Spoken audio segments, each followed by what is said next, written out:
Hi friends, welcome to Srikanth Eluri and charms. ఇవి వచ్చేసరికి corrugated papers అనమాట. ఇవి పేపర్ రోల్స్. ఇక్కడ మన వీడియోలో ఈ పేపర్ రోల్స్ని యూజ్ చేసి మనం ట్యూబ్స్ అనేవి ప్రిపేర్ చేస్తాము.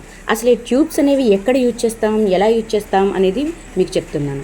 మన ఈ ఫ్యాన్ ఉంటుంది కదా, ఫ్యాన్ కెపాసిటర్ అనేది కదలకుండా పెట్టి పంపిస్తారు మనకి ఫ్యాన్స్ అనేవి. మీరు ఎప్పుడైనా మీ దగ్గర కొత్త ఫ్యాన్ కనుక ఓపెన్ చేసినట్లయితే అది చూడండి, ఆ కెపాసిటర్ కదలకుండా ఆ ట్యూబ్స్ అనేది పెట్టడం ఉంటుంది చూడండి. అలా చూసుంటే కనుక నాకు మాత్రం మీరు కంపల్సరీగా కామెంట్ చేయండి ప్లీజ్. చూడండి పేపర్ రోల్స్ అనేది ఎట్లా చేస్తున్నారు క్లియర్ అండ్ కట్గా ఇక్కడ మొత్తం మీకు వీడియోలో పెట్టడం అయితే జరిగింది. ఫ్యాన్ అంటాను కదా, ఫ్యాన్ అనేసరికి కొంతమంది అడుగుతారు ఏం ఫ్యాను అని. Ceiling fan. మన సీలింగ్ ఫ్యాన్కి బ్యాక్ సైడ్ కెపాసిటర్ కదలకుండా పెట్టేది అనమాట ఈ ట్యూబ్స్. ట్యూబ్ కటింగ్స్ ఎలా చేస్తున్నారు, కరెక్ట్గా హోల్ అనేది పెడతారనమాట, కరెక్ట్గా మన కెపాసిటర్ కరెక్ట్గా కూర్చోడానికి అనమాట. ఈ వీడియో చూసాక మీకు ఎలా అనిపించింది, ఏమనిపించింది అనేది కామెంట్ మాత్రం కంపల్సరీగా చేయండి, లైక్ కొట్టండి. వీడియో ఓకే, ఇంకా మీకు డీటెయిల్స్ కావాలంటే నేను మళ్ళీ తీసి పెడతాను. చూడండి ఇక్కడ కటింగ్స్ అనేది ఎలా, ఆ పెద్ద ట్యూబ్ని ఎలా కట్ చేస్తున్నారు అనేది కూడా క్లియర్గా చూపించాను.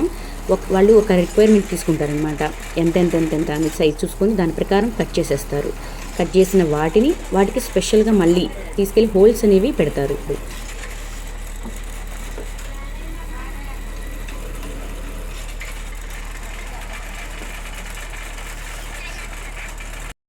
ఇదిగోండి ఇక్కడే కెపాసిటర్ కరెక్ట్గా హోల్ పెడతారు. ఆ ప్లేస్లో మన కెపాసిటర్ అండ్ స్టే క్యాప్స్ అనేవి జరుగుతుంది. చూడండి అట్లా హోల్ పెట్టారు కదా.